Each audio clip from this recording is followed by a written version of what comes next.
लक्ष्मी की वरदान है बेटियां, सरस्वती की मान है बेटियां और धरती की भगवान है बेटियां। नमस्कार, आप देख रहे हैं दिव्य नेशन। तो आज एक ऐसे बेटी और बहन के साथ मौजूद हैं जिनके साथ हिंसा हुआ है। ऐसा हिंसा जो शादी के बाद इनको मारने की कोशिश की गई, एक ऐसे व्यक्ति के द्वारा जो इस धरती पर उसी माँ के कोख से पैदा लिया होगा जिससे माँ अपने बच्चों को जन्म देती है, उसी माँ का दूध पिया होगा जिससे माँ अपने संतान को पालती और पोसती है। यह बहन है हमारे साथ।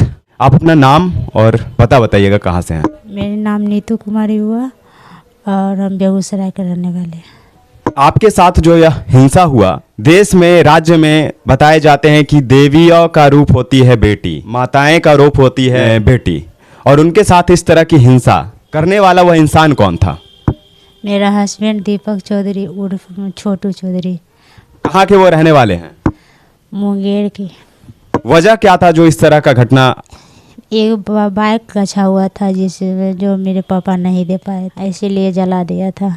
इनकी शादी ठीक हुई दीपक चौधरी से उर्फ छोटू चौधरी, और इनके परिवार वालों ने यानी कि इनके पिताजी ने एक बाइक यानी कि दहेज कबूल लिया था, और उस बाइक को नहीं देने पर शादी के बाद इनको जलाने और मारने की प्रयास किया गया। क्या लगता है, आपके रूप को कुरूप प्रदर्शित करके छोड़ देना चाहते थे या फिर मार देना चाहते थे? मार देना चाहते थे। तो आप बच कैसे गई? हम खुद से जैता करके बचे हैं, जैसे तैसे करके। जिसमें जलाया था ना, उस समय एक डब्बा पानी रखा हुआ था नीचे में, वो पीने के लिए हम रोज़ रखते थे, तो वो देखा नहीं था पानी, नहीं तो देखता तो वो भी लेके चल जाता। तो वही पानी, थोड़ा सा पानी था, 1 लीटर भी नहीं होगा, थोड़ा सा पानी से बचे। इस बेटी का दर्द सुनिए, उस हैवान ने, उस दरिंदा ने किस तरह का अंजाम दे रहा था। और शायद यह बेटी बच नहीं पाती, यह बहन बच नहीं पाती, लेकिन अपने प्रयास से यह बच पाई है और हमारे साथ मौजूद है, और आप लोग भी देख रहे होंगे। शायद आप लोग आए दिन देख रहे होंगे कि इस तरह की घटना देखी जा रही है। दहेज के डिमांड करके, दहेज वसूलने के चक्कर में परिवार वाले शादी कर लेते हैं, और लड़के वाले शादी के बाद पैसा वसूलने के चक्कर में बेटी को प्रताड़ित करते हैं, बहू को प्रताड़ित करते हैं, और प्रताड़ित करने के बाद अगर वह डिमांड पूरा नहीं होता है तो उनको मारने की धमकी दी जाती है, और शायद मार भी दिया जाता है। राज्य में, देश में हिंसा को रोकने की बात कही जाती है, तमाम जागरूकता अभियान निकाला जाता है, लेकिन कहीं ना कहीं अभी भी बेटी असुरक्षित है। आप भी एक बेटी हैं, बहन हैं, तो आपको पता होगा कि किस तरह से लोग टॉर्चर करते हैं। इससे आपको क्या लगता है कि समाज में घूमने में भी आपको कहीं ना कहीं बहिष्कार किया जाता है? अभी भी आपके साथ हिंसा हो ही रहा है किसी ना किसी रूप में? रोइए मत, वह दरिंदा के सामने मजबूती से आप बैठिए और अपनी आवाज़ों को बुलंदी से रखिए, ताकि वह दरिंदा देखे और उसको समझ में आए, या ऐसा दरिंदा जो भी होगा जिसके भी मन में इस तरह की विचार चल रही होगी, आने वाला भविष्य में वह दरिंदा इस तरह का घटना कर नहीं पाएगा। और मैं चैलेंज देता हूं कि अगर तुम्हारे में हिम्मत है, कुव्वत है, तो आ जाओ, नहीं तो तुम जैसे दरिंदा को मारने के लिए हमारी बेटी और बहन ही काफ़ी है। लक्ष्मीबाई वाला रूप लेना होगा, वह भी लेगी तुम जैसे दरिंदा को यहां से खत्म करने के लिए। रोइए मत, पेशेंस रखिए। अभी भी आपको इस समाज से कहीं ना कहीं बहिष्कार का सामना करना पड़ता है क्या? हाँ, बहुत जगह हम जॉब ढूंढने की कोशिश किए, फेस के वजह से जॉब नहीं मिलता है। बच्चा लोग रहता है छोटा छोटा, वो देखता है तो डर जाता है, भूत भूत करके चिल्लाने लगता है, बहुत अजीब लगता है। आप अपना थोड़ा सा चेहरा दिखा सकती हैं? देखिए, यह बहन के साथ इस तरह की घटना हुई है जिस वजह से इनको जीवोपार्जन के लिए कोई जॉब तक नहीं दे रहा है। आप देख पा रहे होंगे कि वह दरिंदा कौन था। अगर सामने में आ जाए तो आप लोगों को भी लगेगा कि वह उस दरिंदा को वध कर दें, इस धरती पर से खत्म कर दें उस राक्षस रूपी इंसान को। इंसान तो है ही नहीं, वह शैतान ही होगा, हैवान ही होगा। अब जॉब की प्रयास की, कहाँ कहाँ की? कुंदन सिंह विधायक हैं बेगूसराय में, उनसे भी बात किए थे, तो वो बोले कि वैकेंसी आएगा तो कॉल करेंगे, लेकिन उन्होंने भी नहीं किया था। 2 मरते गए भी थे तो बोले बार बार आ जाती हो, आएगा तो हम खुद ही कॉल करवा देंगे आपको। उनसे बात किए थे, डीएम से भी बात किए थे, मतलब अगल बगल में जो छोटा मोटा जॉब होता है वो। प्राइवेट जॉब या सरकारी जॉब? नहीं, प्राइवेट ही। तो मांगने के लिए गए तो नहीं दिया। फेस के वजह से ये नहीं देखा जाता है कि टैलेंट क्या है, और यह फेस जो बनाया है उस तरह का, उसको किसी तरह का कोई प्रताड़ित नहीं किया जाएगा, कोई अंजाम नहीं दिया जाएगा। लेकिन इस बेटी को अभी भी उस बहिष्कारिता का सामना करना पड़ रहा है जिसके साथ यह घटना हुआ है। बिलख रही है, रो रही है। आप लोग को कैसे पता चलेगा? क्योंकि आप लोग भी उसी दरिंदा और हैवान के गला पे, कंधा पे हाथ रख के चलेंगे। इस बेटी के लिए आवाज शायद नहीं उठाएंगे। अभी आपका पटना में कौन देखभाल कर रहा है? सर, कौन सर हैं? भावे सर।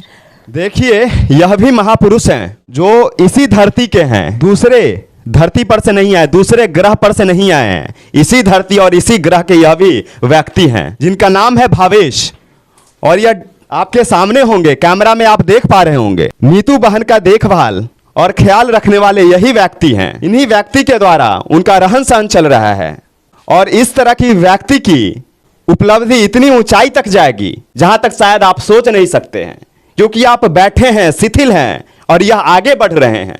इस बेटी को सहारा देने का काम कर रहे हैं। आपका स्वागत है। जी बिल्कुल। आप कहाँ से हैं?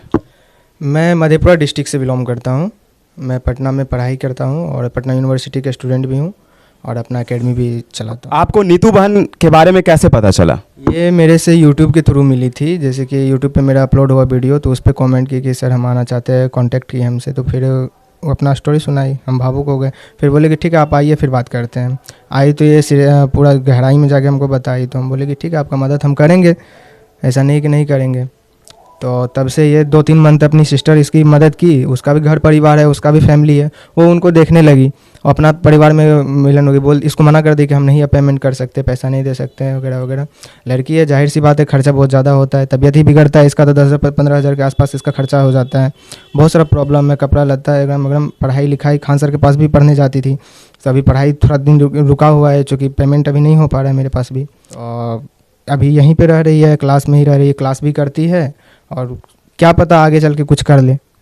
आपको क्यों लगा कि इस बहन का सहारा बनना चाहिए? क्योंकि और भी लोग हैं, अरबपति, खरबपति, लाखपति, नेता हैं, मंत्री है, विधायक हैं, लेकिन वो लोग कहीं ना कहीं इनका सहारा नहीं बना और बेसहारा कर गया। लेकिन आप क्यों सहारा इनका बन गए? तो आप भी एक विद्यार्थी हैं और विद्यार्थी जीवन का पालन पोषण और यापन कर रहे हैं अपना जिंदगी को, लेकिन कहीं ना कहीं इस बहन का भी सहारा बने हुए हैं। तो आप किस तरह से इस चीज को चला ले पा रहे हैं? ये तो बस नमूना है। अभी और सभी स्टूडेंट हैं जो कि जिनके पापा नहीं हैं, मम्मी नहीं है, अकेले हैं, वो सब भी स्टूडेंट हैं मेरे पास जो कि जिनका सहारा बस हम ही हैं। क्या पता आगे चल के कुछ कर ले। अगर मेरे जरिए, अगर मेरे पास 1 रुपया ही है तो उसी में कर लेते हैं तो बहुत बड़ी बात। आपको यह प्रेरणा कहाँ से आया?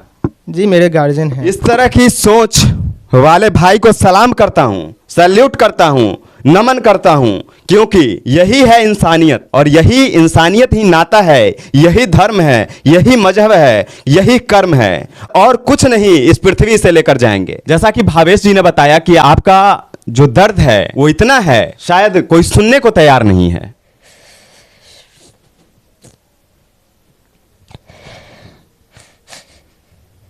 रो रही है वह उस हैवान के कारण, एक दरिंदा के कारण आंख से आंसू नहीं रुक रहा है। यह भी एक भाई थे जिन्होंने सहारा दिया उस दरिंदा, और को देखिए कि घर से बैठकर कहीं ना कहीं वह चुपके से देख रहा होगा।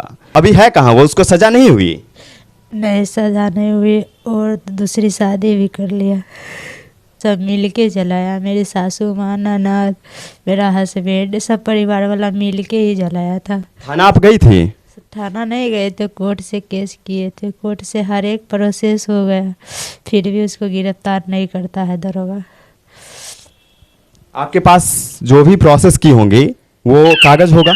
हाँ, हर एक कागज है मेरे पास है। तो उसका कोई प्रतिक्रिया नहीं आया? नहीं, कुछ भी, मतलब उस पर कुछ अमल ही नहीं करते हैं दरोगा जी। जाते हैं मिलने के लिए तो बोलते हैं कि जाओ काम हो जाएगा।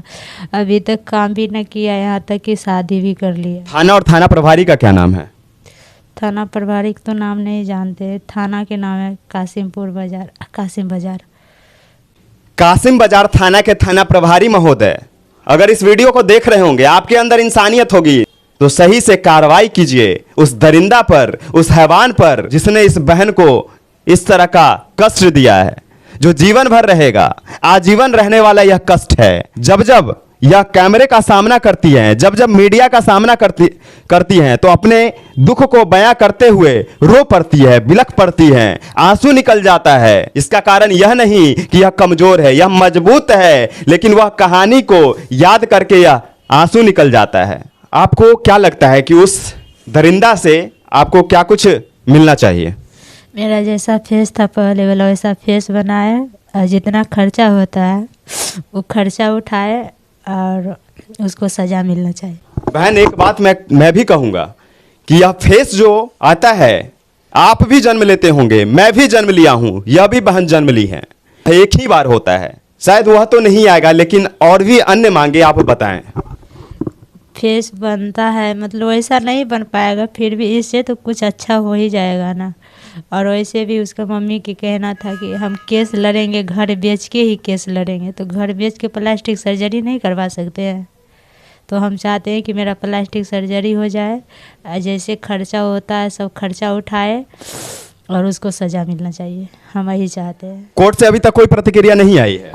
कोर्ट से हर एक प्रोसेस हो गया, लेकिन यहाँ के दरोगा साहब जो है ना कासिम बाजार को वही बदमाशी करते हैं, वही गिरफ्तार करने के लिए जाते ही नहीं तो गिरफ्तार होगा कैसे। यहाँ तक कि कुर्ती जब्ती को warrant available non available arrest warrant हर एक चीज़ हर एक प्रोसेस होगा।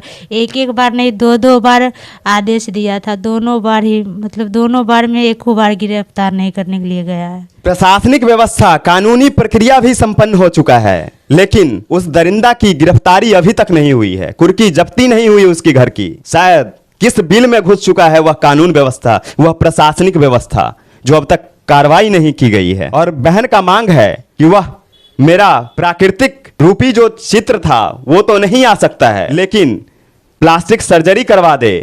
और जमीन बेच के कहता था उसके परिवार वाले कि केस लड़ेंगे, तो जमीन बेच के इनके शरीर पर जो भी खर्चा है वो करे और जिंदगी भर जीने का उस 7 फेरे का वचन का प्रतिबद्ध रूप से पालन करे। क्या लगता है आपको, कानून की तरफ से दरवाजा बंद हो चुका है या खुला है? हमको तो ऐसा ही लगता है कि 7 साल से अभी तक कुछ हुआ ही नहीं, तो वही ना समझेंगे कि दरवाज़ा बंद है। 2014 में मेरी शादी हुई थी, 2016 में जलाया, आज 2022 है, तो बीच में 6-7 साल हो ही जाता है ना। 6-7 साल से कुछ भी नहीं हुआ, तो वही ना समझेंगे कि कानून के भी दरवाज़ा मेरे लिए बंद ही है। किस पलंग पर सो गए हैं दरोगा जी? उस पलंग की अंगड़ाई में अगर आप सो गए हैं, लिप्त हो गए हैं, तो उठ जाइए, नहीं तो यह देश का चौथा स्तंभ जो है ना आपको उखाड़ फेंकेगा। कहीं ना कहीं आप उस रडार में आ जाएंगे ना तो आप भी चले जाएंगे जहां से आप निकल नहीं पाएंगे। अगर पैसे लेकर काम करना सोचते होंगे तो वह बंद कर दीजिए, क्योंकि हम जैसे पत्रकार बंधुओं के सहायता से ही इन बहन का आवाज उठेगा, या आपको भी पता होगा। और अगर इस वीडियो को देख रहे होंगे तो आप जल्द से जल्द उस दरिंदा का, उस हैवान का गिरफ्तारी करें। पढ़ाई लिखाई आपकी चल रही है? हाँ, पढ़ाई लिखाई तो चल रही, तबीयत बिगड़ने की वजह से भी नहीं कर रहे हैं। अभी पढ़ रही है, वर्तमान में तबीयत इनका बिगड़ा हुआ है, इस वजह से पढ़ाई भी रुका हुआ है। भावेश भाई इनका देखभाल करते हैं, सारा खर्च उठाते हैं और उन्हीं के सहारे यह अपना जीवन को यापन कर रही है वर्तमान में पटना में। अगर इस तरह का वीडियो आप लोग देखते हैं तो इस तरह के लोगों से आप भी प्रेरणा लीजिए, भावेश भाई जैसे आप भी बनिए, और नहीं कुछ तो अपने कर्म के लिए, अगले जन्म के लिए इस तरह का कार्य करना सीखिए, सहायता कीजिए। किसी भी रूप में आप सहायता कर सकते हैं इन बेसहारे लोगों का। इस वीडियो को ज्यादा से ज्यादा शेयर करिए ताकि इस बहन को एक मुकाम मिल पाए, सफलता मिले और जो उचित मांगे हैं वह पूर्ण हो पाए। धन्यवाद।